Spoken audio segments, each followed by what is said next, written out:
Good afternoon to everyone. Myself Shrija from 9th standard. Good afternoon everyone, myself DCD from 9th standard. Today we are here to tell you some Telugu sentences in English. అతను నేను శాపనార్థాలు పెడుతున్నాడు. He was cursing you. నేను పిండి జల్లెడ పడుతున్నాను. I'm shifting the flour. We have to pronounce flour, not flour or anything. నేను పిండి పిసుకుతున్నాను. I'm kneading the flour. పాలు పొంగిపోతున్నాయి. The milk is boiling over.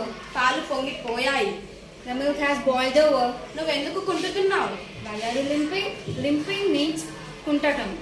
నాకు బేరం ఎలా ఆడాలో తెలియదు. I don't know how to bargain. Bargaining means బేరం ఆడటం. చిన్న విషయాన్ని కొండంత చేయకు. Don't make a mountain out of a molehill. ఈయన ఒక పని దొంగ. He's a slacker. ఇక్కడ వేడిగా చాలా ఉక్కపోతగా ఉంది. It's sultry here. నిన్ను వదిలి నేను ఉండలేను. I can't stay apart from you. తను నాకు దూరపు చుట్టం. She's my distant relative. ఆ చప్పులు నాకు ఏదో తేడాగా అనిపిస్తున్నాయి. That sounds are very creepy to me. నేను నీ కట్టుకథలను నమ్మను. I don't believe of cock and bull stories. నేను జడ అల్లుకుంటున్నాను. I'm braiding my hair. Thank you.